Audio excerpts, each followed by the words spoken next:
All right, I think we can get started. Just a very brief introduction. A pleasure to welcome Rabbi Hyim Shafner. As you hear, he is the rabbi of the shul closest to the White House and Kesher, Israel, in Washington D.C. And prior to that, it's served for 13 years as a rabbi of Beis Abraham in St. Louis, and then served as the Hillel director of Washington University for I think believe 8 years. And he served as a rabbi in India. That's very interesting. I'd like to hear about that sometime. Um, Yeah. and it's a pleasure to welcome back. I think this the second time speaking for Torah Motions of Vakasha on one of not an easy parsha necessary to give a shir on. So it's all yours, Vakasha. Thank you. Thank you. By the way, I should do my India talk sometime for Okay, I don't know about it. I have like this whole slideshow about how much I learned from the Jews of India. That's good. Very nice. Okay, great. Okay, should I just share my screen? Yeah. You can share your screen. Yeah, I'll Okay. post the sources in a second, but yeah, you can share the screen. Vakasha.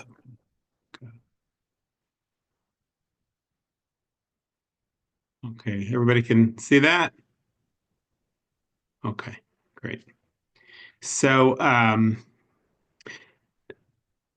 these the whole beginning of Shemos, obviously, the Jews come out of Egypt, they go to Mount Sinai, but in a way, there's four or five parshas that we're in the middle of that are about the Mishkan, and Aviva Zorenberg points this out among others. There's a chiastic structure to it. You have Truma, which Moshe is on the mountain. By the way, if you look at the text of the Torah, it seems like all Moshe receives on the mountain is the laws of the Mishkan. So that's Truma and Tetzaveh. First, God tells him about the vessels of the Mishkan and then about the surrounding of the Mishkan. And then we have Kisisa, in which they are told about Shabbos. Moshe is told about Shabbos. Then the Jewish people worship the golden calf. Then Moshe comes down and breaks the tablets. He gets forgiveness for the Jewish people. He then tells the Jewish people about Shabbos and kind of reverses the structure. He tells them about the Mishkan and the vessels, and then the clothing of the Kohen Gadol, and so you have the Mishkan in the middle, surrounded by Shabbos, and then I'm sorry, you have the golden calf in the middle, surrounded by Shabbos on both sides, and then surrounded by the laws of the tabernacle. And so there's always a deep relationship between Shabbos and the tabernacle, and we know this in Halacha also. The Gemara says, since the Torah says you're not allowed achad shabto taiti shmoru, you should build the Mishkan, but you should guard my Shabbos. Meaning, the Gemara learns from that even though it's a mitzvah to build the tabernacle, you're not allowed to do it on Shabbat. And we actually derive from that Shabbat essentially is a non-building of the Mishkan, meaning that all the laws of Shabbat that you're not allowed to do, all the 39 categories of law, we learn that from the process of building the Mishkan, the process of making the cloth for the Mishkan, the process of dyeing the cloth, the process of planting in order to make the bread for the Mishkan, the process of even carrying. They had to carry the parts of the Mishkan, and so you're not allowed to carry on Shabbos. Writing was in order to put together the different staves of the Mishkan. You had to know which one went into which. And so you would write a letter on one, a letter on the other, and that's why you're not allowed to write more than two letters on Shabbos. And so Shabbos and the Mishkan are deeply intertwined. And on some level, the question is why? I mean, the Mishkan seems very separate from Shabbos. This also seems to have the Mishkan and Shabbos also seem to have something to do in these parshiot with the worship of the golden calf. The In fact, Rashi assumes that the Torah here is in the wrong order. I'm going to start from where it says the Mishkan as a tikkun for the golden calf, and then I'll go up to the top paragraph. Right? Rashi says, "Aviten al Moshe, ein mukta mamucha b'Torah." He says there's no order to the way that the Torah is written. There's some order to the way the Torah is written, but there are things in the Torah that are out of order. he says even though in the Torah itself Moshe is commanded about the Mishkan, then they worship the golden calf. He says that's not really the way it happened. The way it happened was Masa Egel Kodem L'Tzivam Lachzeh Mishkan. The Egel, the worship of the golden calf, was first, and then was the commandment about the Mishkan and the building of the Mishkan. And he proves that from kind of the timeline, because we know that on the 17th of Tammuz, Moshe broke the tablets. And on Yom Kippur, the Jewish people were forgiven, and Moshe comes down with the second set of tablets. And then they build the Mishkan, because the Mishkan is established on the first day of Nisan. So Rashi says, if you think about the timeline, the Torah can't be in the right order. It can't be that, I mean, the truth is, that really, if you think about it, the Egel, the golden calf, comes, and then the Jewish people build the tabernacle, even in the Torah itself. So it doesn't have to be in the wrong order. So it's funny that Rashi says this. What's in the wrong order is God commanding Moshe. What Rashi seems to be implying is that without the golden calf, God wouldn't even have commanded Moshe about the tabernacle, because because or else it is in the right order. The golden calf was in last week's parsha. This week's parsha, we're talking about the building of the tabernacle. So what does Rashi mean? So the answer is Rashi seems to think that there would have been no Mishkan without the golden calf. In other words, that on some level, the Mishkan is a response to the golden calf. And of course, the Rambam very famously says this also. And he says in the Moreh Nevuchim, the Guide to Perplexed, I won't read the whole thing, but it's an idea that the Rambam says very often. Very often in the Guide to the Perplexed, the Rambam says the reason that for certain mitzvot is because they used to be done by idolaters, and God wanted to take the Jews away from idolatry. And so here the Rambam says, why did God give them the Mishkan and the sacrifices? The answer is that it's very hard for people to change. And the Jewish people had lived in Egypt. They lived among idolaters. And God didn't want them to worship idolatry, but he couldn't just tell them, don't worship idolatry. In fact, that didn't work. That they worshiped the golden calf. Rather, he had to sort of slowly nurture them away from that. And the Mishkan and the sacrifices was a way of saying to the Jews, okay, I'm going to give you sort of the methods of idolatry, but do it for me. And slowly, the Rambam says the goal wasn't to have a Mishkan. The goal really was to get the Jews away eventually from sacrifices toward prayer, or the Rambam seems to indicate it may be even something higher. The Ramban very famously, calls Rashi names over this, or not exactly calling Rashi names, but he calls Rashi's interpretation ridiculous. And he proves in many ways that sacrifices are very much inherent in Judaism. They're not just there, but that's what the Rambam thought. And you can see from Rashi that it seems like there might not have been a Mishkan without the worship of the golden calf, that the Mishkan is a response to the worship of the golden calf. And this whole idea you see in a Rashi in Bereshit, right? It says that's at the top of the page, that their eyes were opened and they realized that they were naked. This is obviously talking about Adam and Eve eating from the tree. And they made fig leaves, and they made belts out of fig leaves, loincloths out of fig leaves to cover themselves. Now, why did they do that? Obviously, on a practical level, a fig leaf is very big and it's shaped the right way. That's why they use it, I assume, in statues, Greek statues that they want to cover in certain museums. But Rashi says something else. He says it must be, and the Gemara itself has a discussion of what tree they ate from. The Gemara has many, many suggestions, like 7 or 8 different suggestions of what tree they ate from: an etrog tree, wheat. But Rashi says it must have been alei te'ina, must have been a fig tree, because but davar shenit kalkalu bo nitkenu. Now, you might think it was a fig tree on just a practical level, right? The closest tree, once you sinned, the moment you realize you're naked, well, if it was from eating from the tree, the knowledge of good and evil, so the closest tree is going to be the knowledge of good and evil. If the first thing they put on is fig leaves, must be that was a fig tree. But that's not what Rashi says. Rashi is saying something much more philosophical. He's saying it was the fig tree because the tikkun, the fixing, had to come from the agent of sin, the agent of the downfall. And if their downfall was through the fig tree, therefore the fixing of it, the covering of themselves, came through the fig tree also. Um,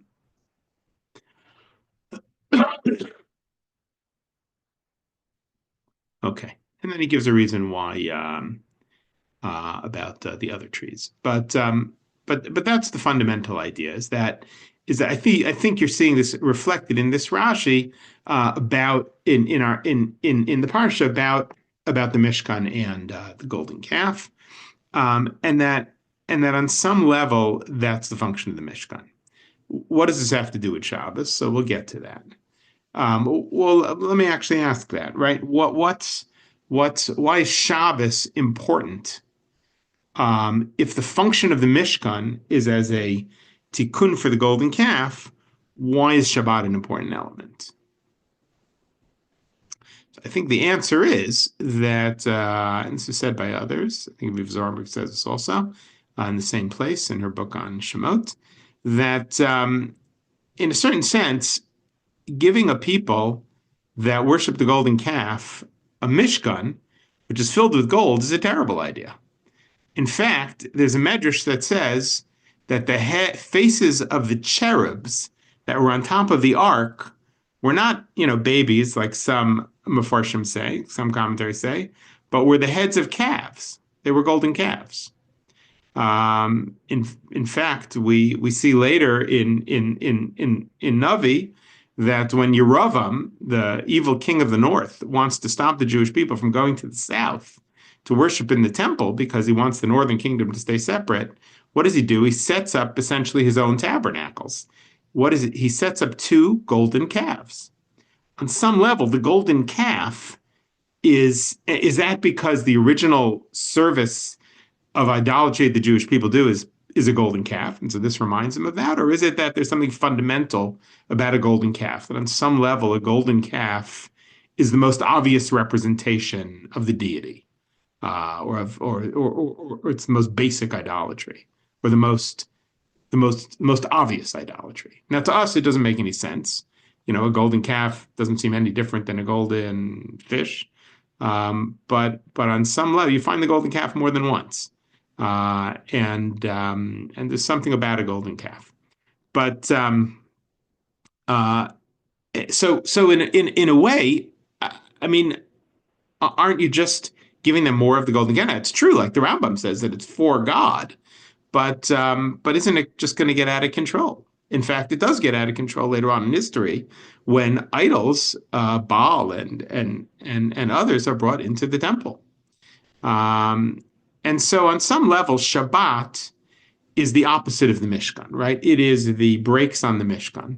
And that's what Shabbat is, right? Because the laws of Shabbat are all of the things that you might do to build a Mishkan, that you do to build a Mishkan.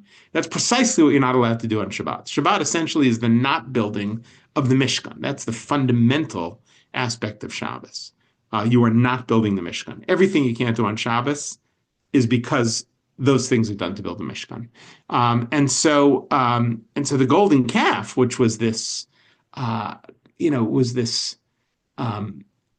jumping into, right? Moshe is a few minutes late, and the Jewish people say, Ha'ish Moshe, this man Moshe, we don't know what happened to him. Let's get up and Nasa Lanu Elokim. Let's make a God who can go before us. And the Jewish people, they don't wait a minute. Moshe's gone, boom. They are terrified. And had they taken a breath and thought about it, they might not have built the golden calf. They might have calmed themselves down, but they're so scared. They're so much like little children. They're so terrified when Moshe is gone. The Medrash says he was supposed to come back at noon, and they waited a few hours, and that was it. No, he had said Bo Shesh.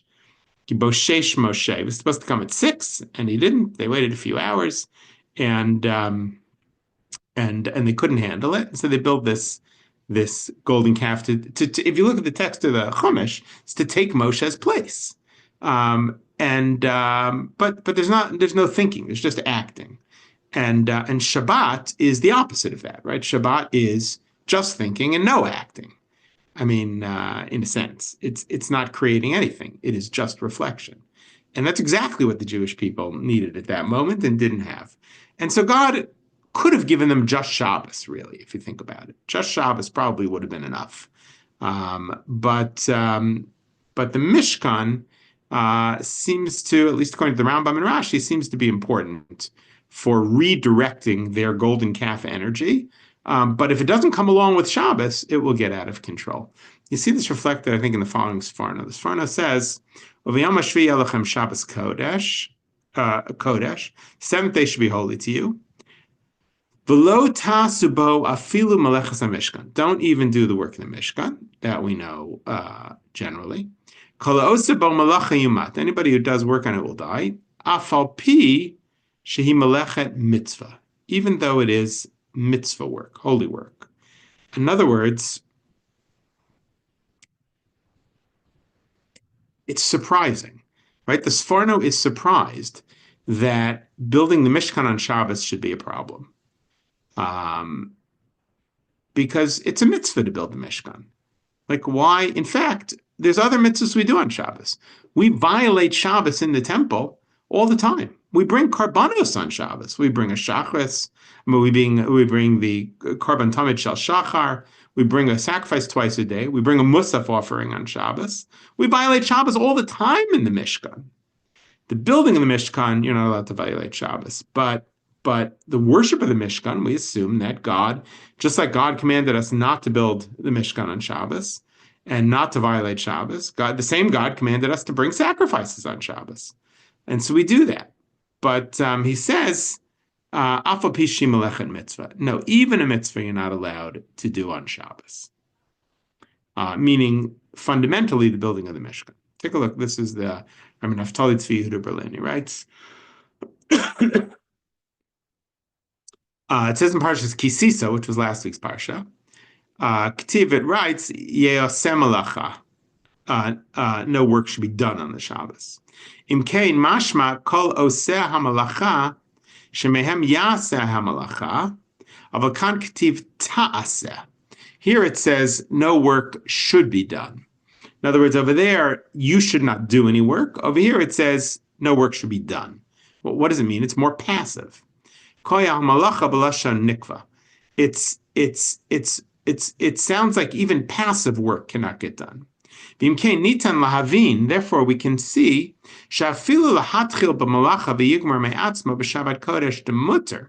generally, we have a law. The Talmud says, let's say that you have a hydro grain grinder mill, a hydro mill for grain, and you put the grain in right before Shabbos, and the water is turning the grinding wheel, and it's going to keep turning it on Shabbos. Is that permitted or not? Right? No different than, let's say, I put food in my oven, it's not fully cooked, I want it to cook on Shabbos. Or I start running my dishwasher right before Shabbos, it's going to keep running during Shabbos. Is that permitted or not? The answer is it is permitted, because though you are not allowed to do work, your vessels are allowed to do work on Shabbos. That's why you can keep your fire on over Shabbos. In your oven or your stove, as long as you turned it on before Shabbos. That's why your air conditioning is allowed to run on Shabbos. But says the Hamak Dover, he says you see from the language that there's a kind of passive forbiddenness here, that even work being done seems to be forbidden. And he says we can understand from this that even though on Shabbos you're allowed to start work before Shabbos that will be completed on Shabbos, nevertheless, when it comes to building the Mishkan, it's forbidden. Shein kavod Mishkan sheyachal Shabbos. He says, you let's say there was you need to grind grain for the Mishkan, for the building of the Mishkan, or you need to grind up dyes, certain things to make dye to dye the walls of the Mishkan, and you want to set the grinder before Shabbos, it's going to keep going on Shabbos. Are you allowed to do that? So Rabbi Berlin here says, no, you can't do that. That's what we learn from the language of ta'aseh, no work should be done. Now, even though on a regular Shabbos, you're allowed to do that. But if it's to build the Mishkan, you can't do that. You can't, in other words, even something which is permitted on Shabbos, it's fully permitted to do that on Shabbos.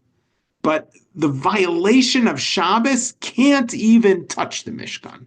And so even though it would be permitted to set the machine before Shabbos, to build the Mishkan, you can't do that. Somehow the Mishkan cannot be touched by the violation of Shabbos. That's what he's saying. So it goes even further, right? It's not even the violation of Shabbos. It's permitted. But to build the Mishkan, he says you can't do that because the violation of Shabbos is anathema to the Mishkan. So why is that, right? There's this, it's almost like the Mishkan comes with this boundary of Shabbat in a very extreme way. And that, of course, is the idea that if the Mishkan is going to be a tikkun for the golden calf, as I think Rashi is indicating, and maybe I don't think the Rambam is exactly saying this. I think he's saying something more psychological and practical, but I think there's something much deeper here, much more fundamental. That the Mishkan is not just a way of getting the Jews to not worship idols. It's like Rashi said, it's like taking the fig leaf and changing it into something positive. It's taking your sin, taking your Yetzer Hara, your evil inclination, and curbing it towards something good. There's a story in the Gemara of a certain rabbi who saw this man and woman walk into the forest. And he says, "Oh, I'll follow them and stop them from sinning." And nothing happens. The man and woman just talk. They leave the forest, and it was Rabbi Zera, I think, and he was very upset and at himself because he says, "Wow, like I assumed they were going to sin because that's what I would have done." And he's very depressed. And Elijah the prophet comes to him and says to him, "Misha gadol mechavero, yitzro gadol himenu." Whoever is greater than their neighbor, so too is their inclination greater than their neighbor. In other words, he's saying to Rabbi Zera, you have such a strong inclination for sin, but that's what makes you so great. You don't give into it, obviously. If you gave into it, you'd be the worst person. But the worst person is the one who has the power to be the best person.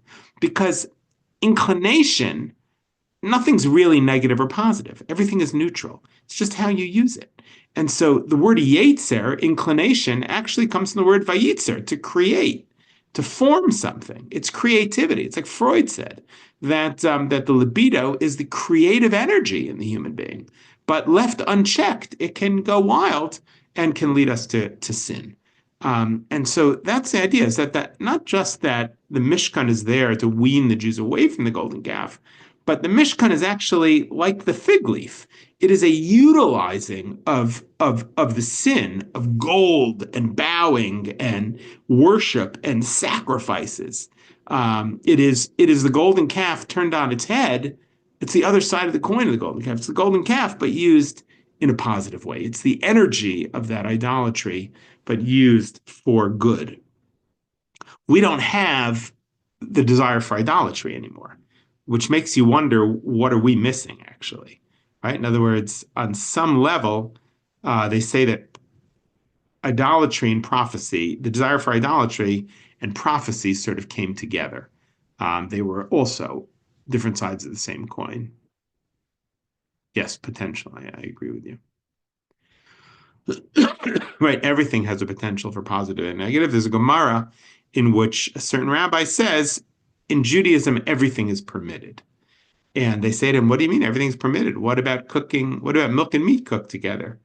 And he says, roast for him in udder, because the udder tastes like milk and meat. Right? Everything's permitted. It's just, right, in Judaism, really nothing is forbidden. It's just that everything has a context.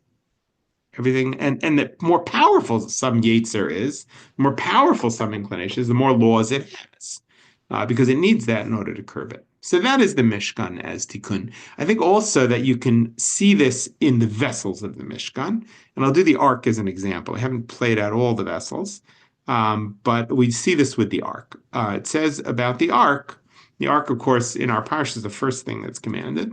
Vasu aron atzei shitim. Make the ark out of shitim wood, acacia wood, 2.5 cubits long, a cubit and a half wide, and a cubit and a half high.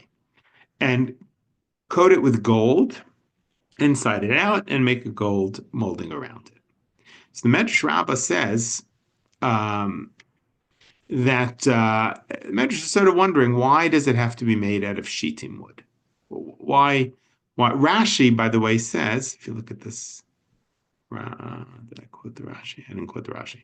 Rashi says that the way that Bezalel made the ark was he made um, three boxes. One box was gold, and it was very big, a medium box of acacia wood, and a smaller box of gold. And he put the small box of gold inside the wooden box, and those two inside the bigger box of gold. And so you couldn't see the wooden box. All you saw was the gold on the outside. I mean, here in the Torah, it says it was just coated. Barash says it's more than that. It was really three different boxes. And so it's all gold on the outside. But on the inside, if you know what it's made out of, it's actually shittim wood on the inside. Why shittim wood? So the Midrash says that in midosav shel HaKadosh Baruch Hu, that the characteristics of God are not like people. The characteristics of people are that you cut with a knife and you heal with a bandage. But God, with that which God cuts, with that which God damages, God heals. As it says, and they came to Marata, and there was no water to drink because the waters were bitter. And they cried out to God. And what did God say to do? He said to take this tree branch and throw it in. And the tree branch itself was just a tree branch. It was bitter, but it made the water sweet. And so too, he says that we see this also with the ark. How so? The Jewish people sinned with Baal Peor. If you remember in the book of Bamidbar, the Jewish in Bilam fails to curse the Jewish people, and so he tells Balak, the king of Moab, get the Jewish people to worship idols, and then they'll be weak. You'll be able to defeat them. And so Balak sends out the daughters of Midian to entice the Jews both sexually and for idolatry, to get them to worship Baal Peor. And you remember the story that Cosby and Zimri are there in the middle of everybody worshiping Baal Peor and engaged in sexual intercourse. And Pinchas comes and he stabs them both, and then the plague ends. That all happens in a place called Shittim. And so the Medrash says, just as the Jews sinned in Shittim, so v'nirpu b'shittim. So their healing comes through Shittim, through acacia wood. As it says, and Bezalel made the ark out of Shittim wood, out of acacia wood.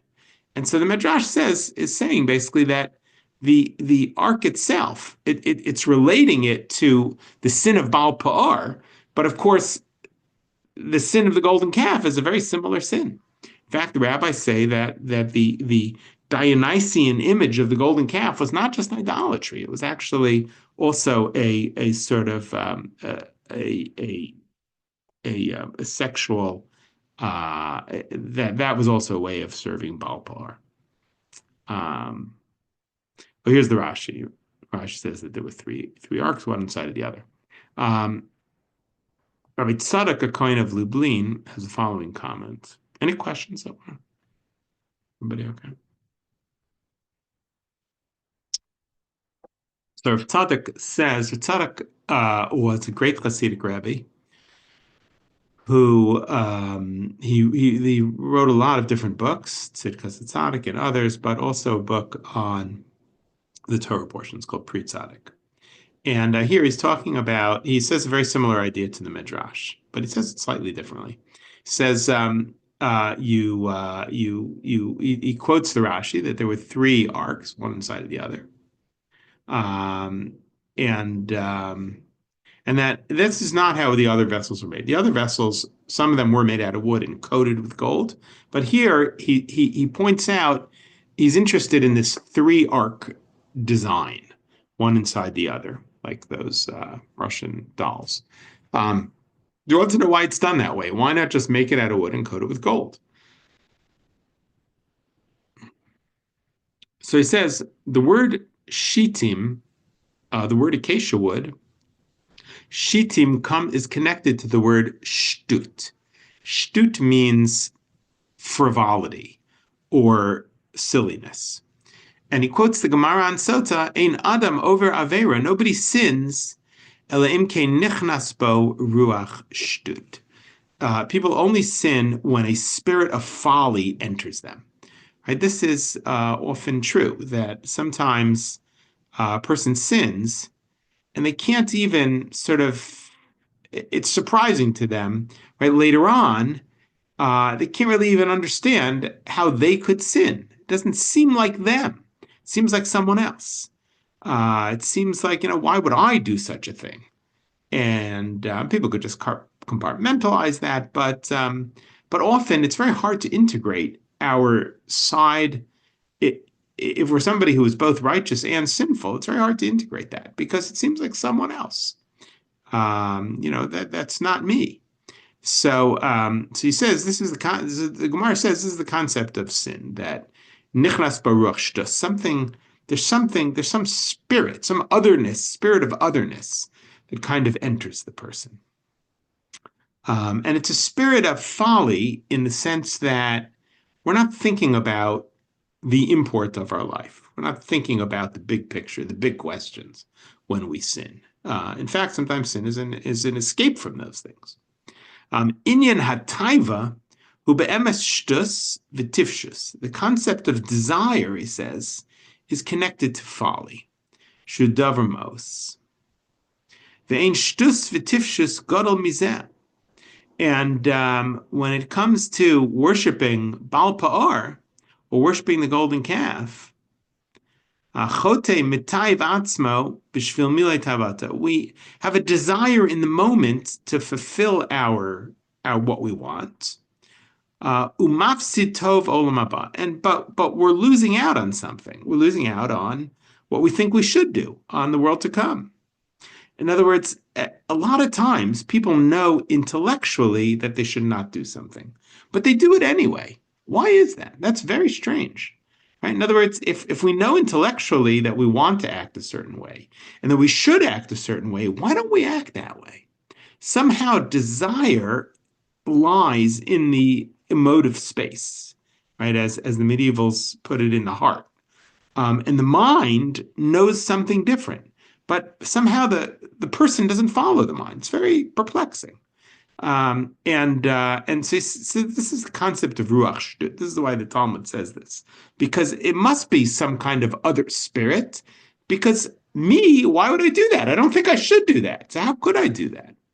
There's nothing more frivolous than following one's desire for a moment when intellectually they know they shouldn't. Uvishitim kilkalu b'maspar, and in the place called Shitim, that's where they worshipped this idol in Numbers, in Bamidbar. V'za'inyan, and he says this is also the concept of the ark that is made out of Shitim wood. Because obviously the Shitim wood, the acacia wood, represents the inclination, the evil inclination for desire. And then he quotes the Gemara that I just mentioned, that anybody who is greater than their neighbor, so too is their yetzer, their inclination, greater than their neighbor. He says we can understand this also. That a Talmid Chacham, somebody who has the potential to be a great scholar, also has a great yetzer, has a great desire, has a great inclination. The yetzer, hainu cheshek. What is yetzer? It is just pure desire. It's passion. But again, it's undifferentiated passion. And that's what it's all about. How do we differentiate it one way or the other, positive or negative? And then he says an interesting thing. He says that there is this is sometimes called in Kabbalah the klipa, the shell, or the place of evil is called the shell. And there are two main klipot. One is Ishmael and one is Esau. And he says that klipot Yishmael, the one of Ishmael, is desire.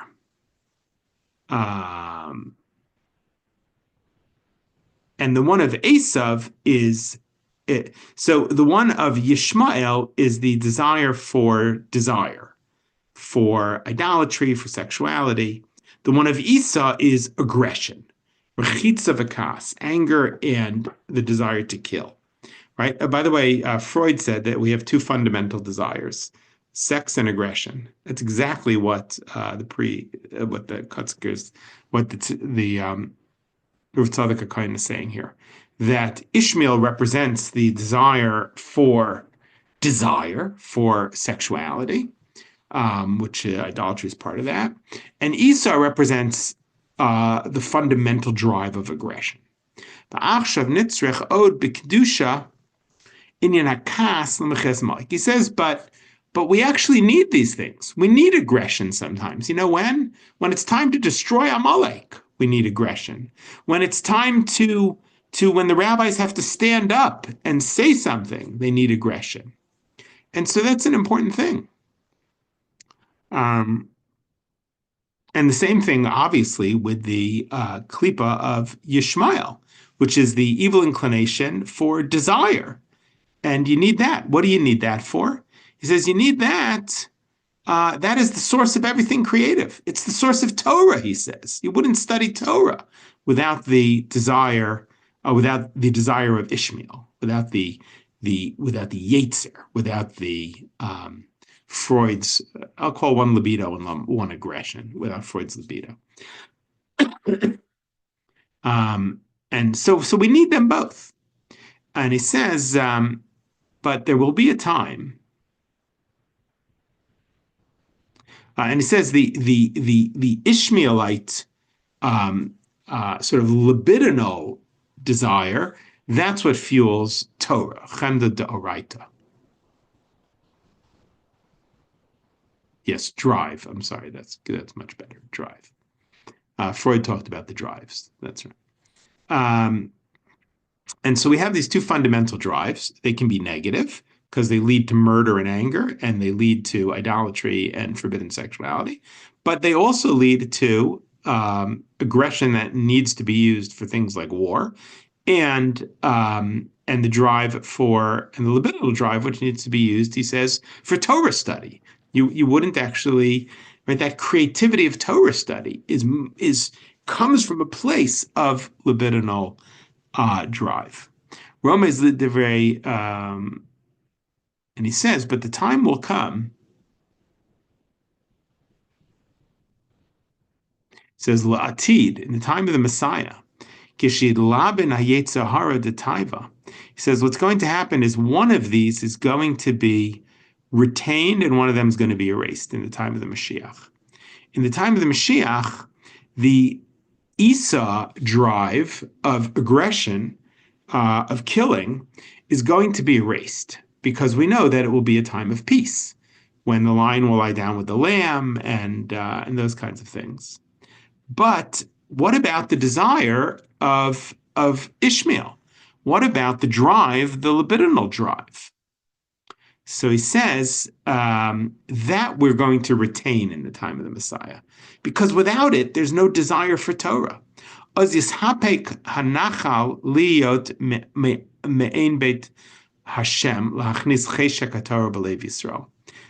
quoting a pasuk here from Yoel. Will be on that day. Yitfu harim asim v'agvot telach nachalav. It will be that the mountains are dripping with sweet, and the high places are flowing with milk. And all of the springs of Judah will be springing with water. Umayon mibeit Hashem yatsa.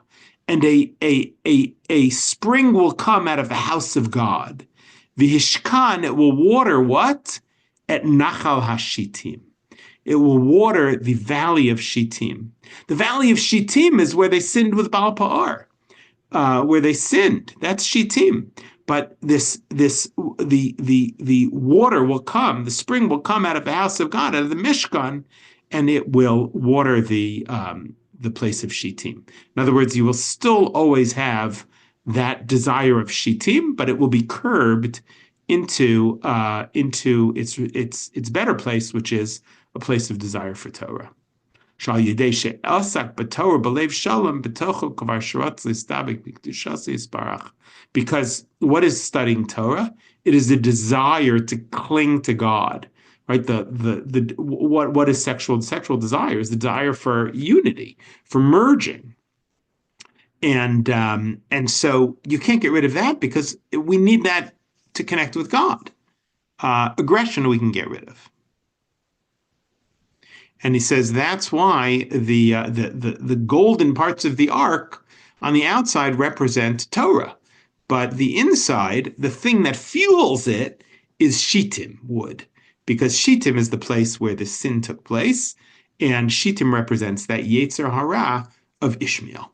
And ultimately, the we will retain it, but it gets retained within the Torah, and umayan mibeit Hashem yatsa, and it gets nourished by the shittim gets the nachal shittim gets nourished by the Torah, because that yetzer, that desire, becomes mixed in with Torah and fuels the Torah. It's the drive that makes Torah possible in the future. So that's the ark, right? So the ark is the thing that is also a great tikkun for the golden calf, because it shittim wood, which is within it, the whole notion of curbing the idolatrous desire into something positive is the notion of the ark and the gold which surrounds the shittim wood. I'll just finish with something from the Tasha Rebbe. The Yiddish for shittim is nourish. It nourishes. Oh, like for shtus is nourish. Yes. Okay. Yeah, nourishkeit. Sure. Yeah, that's right. So this is a piece from the Tasha Rebbe. Tasha Rebbe lived in Canada. He was Rabbi Meshulam Fayeshev Tash. He came from Europe after the war. He was a great tzaddik, known to do miracles and all kinds of interesting things. He had a very large, he had a significant Hasidic group in a suburb of Montreal called Brobois, and he died about probably 15, 20 years ago. And so they've been writing down his work. He would sometimes tell Hasidic stories, but there's also two volumes of Torah on the Torah portions, which are very beautiful. And and here he talks about a relationship between Shabbat and the Mishkan. And my sense from it is that you can see how Shabbat, how the Mishkan is not really about the Mishkan. In a certain sense, the Mishkan is about Shabbat. Everything is about Shabbat. And that not only is the Mishkan a tikkun for the golden calf, but really Shabbat is also, because Shabbat and the Mishkan are intertwined. So he writes, 6 days you shall work, and on the seventh day is Shabbos, it's holy. So the rabbis ask, Rashi says, why does the Torah warn us here about Shabbos right before we are commanded about the Mishkan? We already know about Shabbos in Parshat Yitzro. We know about it in last week's Parshat Ki Tisa. Why is it repeated here again after the golden calf when Moshe is about to command the Jewish people about the Mishkan? It says also, the mitzvahs of the Torah are forever, and they apply to people at all times. And so how is the concept of, it seems like a quarter of the Torah is all about building the Mishkan. Why do we need that? It's not forever. It doesn't apply in all times. It doesn't apply to us today. So what's its purpose? He says, Inyan, the concept is, Yiduash, he says, it is known that the whole concept of building the Mishkan was in order to have the light of God shine within the Jewish people. As it says, make for me a Mishkan, asuli mikdash, v'shachanti b'tocham, and I will dwell among them. And the Shlei Luchot Abrit says, it doesn't say bitocho, I will dwell in it. It says I will dwell among them. Meaning, bitocham, in them, I will dwell in each one of the Jewish people. because the Shekhinah, the divine presence in the Mishkan, it's true, it was in the Mishkan. How does it get to the people? Hashpia or v'chiyut elikut l'toch libo, the divine presence in the Mishkan flowed then into the heart of each person in the Jewish people. And the Mishkan was sort of facilitating the flow of divine light into individuals, into us as a people. And not only that, from the divine presence in the Mishkan, there was there's a flow of divine light that goes out to the whole world. There's a Kabbalistic concept.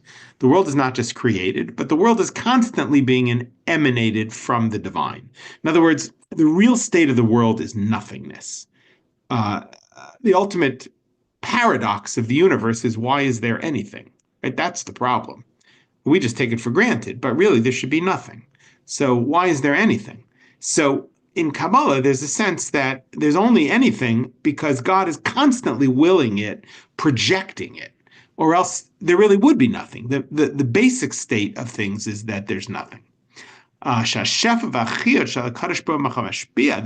constant hashpa, this constant divine projection at every moment, that's what gives us a life force in the world, and that's what creates existence. So all of this comes through the Mishkan. Kamosh Matzino, as it says, that in the Mishkan there was Evan Shasia. There was a rock in the Holy of Holies that was called Evan Shasia. Why?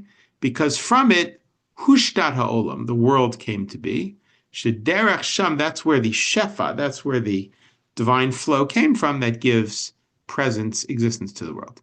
And he says, it says in the Zohar that all blessings above and below come through the day of Shabbos. They depend on Shabbos. And they are umine mitbarchin kol shita yomin iloyin. And all the 7 days are blessed through Shabbos. That the Shabbos is the makor, is the source for all the blessing, for all the divine light that gives light to the worlds. Now that sounds very similar to what we just said about the Mishkan.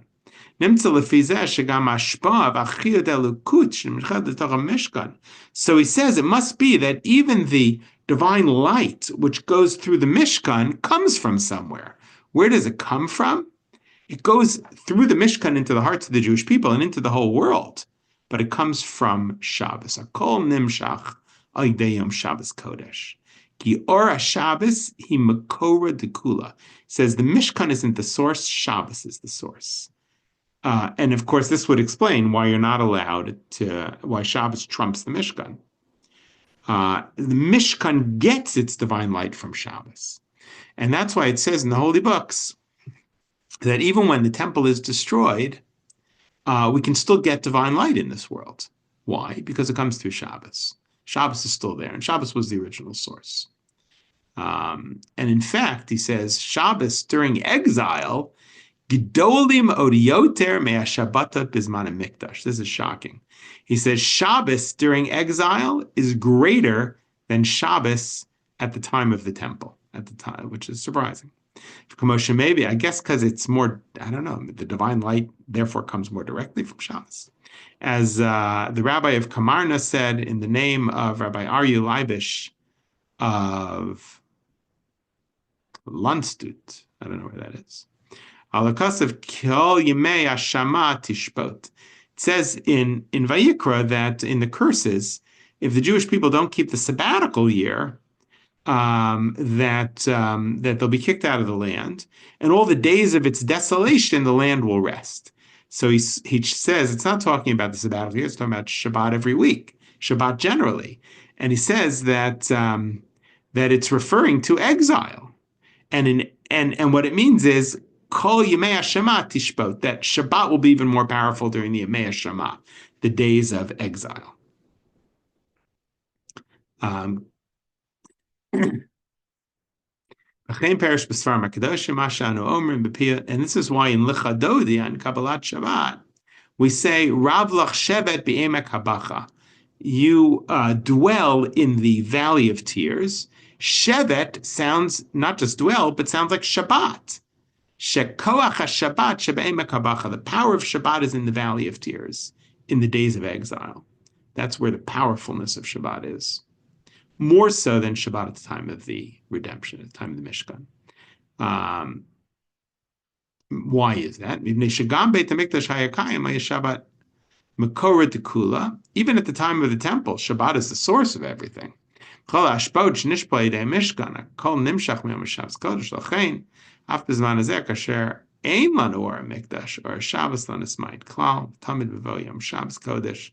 Meir Banu or Godol. Somehow this is, because there's no Mishkan, it comes more directly from Shabbos. So this is why he says Shabbos is commanded in our parsha right before the Mishkan, in order to teach us that the source of all the power of the Mishkan, the source of all the divine light of the Mishkan, which comes to us, its source is in Shabbos. Shabbos is the source of everything, and of all divine flow. This is what the rabbis say, that the verse comes to teach us that the work of the Mishkan does not push aside Shabbos because of what we said. Because Shabbos is more important than the Mishkan. Shabbos is the ultimate source. And so I think the idea here he's saying is that not only is the Mishkan a tikkun, the Mishkan maybe should not have necessarily existed, but it comes to be a way of utilizing whatever it was the Jews were utilizing for the golden calf. But we have Shabbos also that can do that. Shabbat is a Mishkan. As Heschel said, Shabbat is the Mishkan in time, and the Mishkan is the Mishkan in space. But for us, we should think about how is it, we understand the concept of the Ark being the Tikkun, the Mishkan being the Tikkun. They are sort of ways of worshiping idols, but and Shabbat, I had said at the beginning, was a way of just ensuring that they don't become like the golden calf. But I think the Rebbe here is saying much more than that, that Shabbat itself is the Mishkan. Shabbat is the source of the Mishkan. Shabbat can take the place of the Mishkan. And so in some ways, Shabbat also is it's almost a higher tikkun for the golden calf. Because if you think about it, Mishkan is a tikkun for the golden calf by curbing, by letting us utilize our desire for sort of like idolatry, but curbing it. But Shabbat is different. Shabbat doesn't do that. You can't worship on Shabbat like you would in the temple. You can't build a temple on Shabbat. Shabbat calms it. Shabbat is the reflection that the Jews had needed. Shabbat is it's a redirecting of our passions in a whole different way. In fact, sometimes when Shabbat comes, you feel different, right? You often you might desire money, you might desire all kinds of things. Shabbat comes, and that all fades away. It's shocking, really. I think many people feel this, and so it does more than just retain the desire but curb it. Shabbat somehow resolves it. Shabbat somehow, and it becomes a time of oneg becomes permitted and redirected. And it becomes much easier. It's much easier to be holy on Shabbos. During the week, in a Kabbalistic sense, you have to have certain kavanah, you have to have certain intent when you eat. But on Shabbos, that's all miraculous. It doesn't matter what your intent is. Everything is sanctified. Everything is sanctified. It's like a true Mishkan. And so in that sense, there's no danger of the golden calf on Shabbos because you're not doing. There's no desire to do. There's no desire for that kind of worship. There's calm, and the Spirit settles upon us without any intermediary. Any questions or thoughts?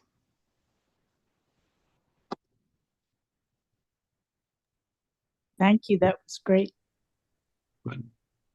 Rob, if no one has anybody want to say something? Otherwise, I'll add a very quick comment. It's interesting. I just did my podcast this week on the Parsha, like 10 minutes.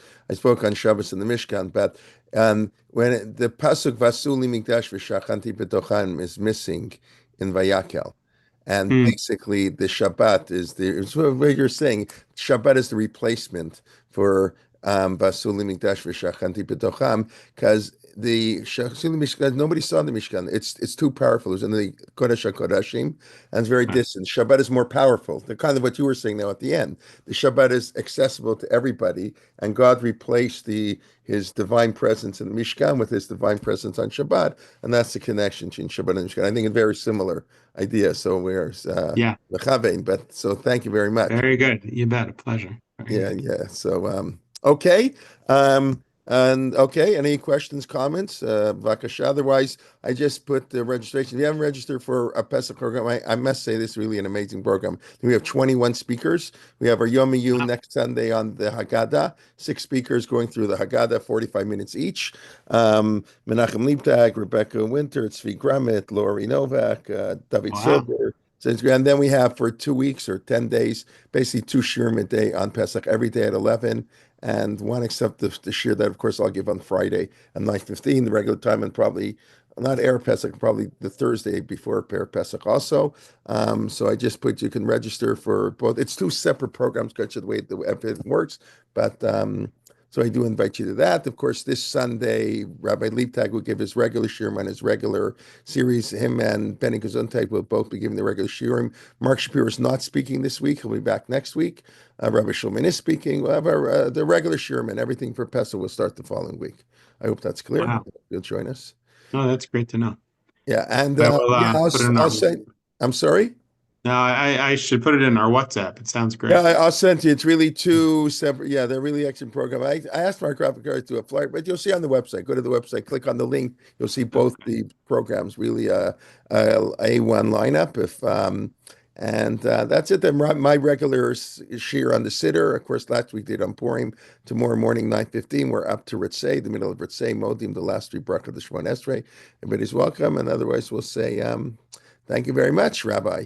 And Thank you. Pleasure. keep things calm in Washington. They're a little bit too lively for my liking. So yeah, Yeah, well, try so to calm. I'm working on it. You can blame me if things don't go well. I won't blame you, but it's wow. Okay. Anyways, we should hear good news from Israel. It's Amen. and from all over, and I don't know what to say. And they're going to be calling. Not that the Americans don't care, but probably on Sunday. The Canadian election is going to be called for April 28th. I will tell you, the President of the United States has resurrected the Liberal Party in Canada. Those I don't know if you know the news. The Conservatives had literally a 25-point lead in the polls. Like the Wow. Liberals, people were sick and tired of them, and they had a 25-point lead 6 weeks ago. It's neck and neck now, and it's really unbelievable. And that's 90% of that is due to one person who lives near you. Yes, indeed. Right. Yes, I go knock on the door. you can knock on the door. Anyways, yeah. Okay, enough politics, but only after the year's over, so it There doesn't you go. count. We're here for Torah. All Okay, right. thank you very All right, much. be well. Shabbat Thank shalom. you. A Shabbat special shalom. Shabbat shalom after that shear. Thank you. Shabbat. Okay, be well, everybody. Hope to see you soon. Invite a friend to come and join our learning. Bakasha.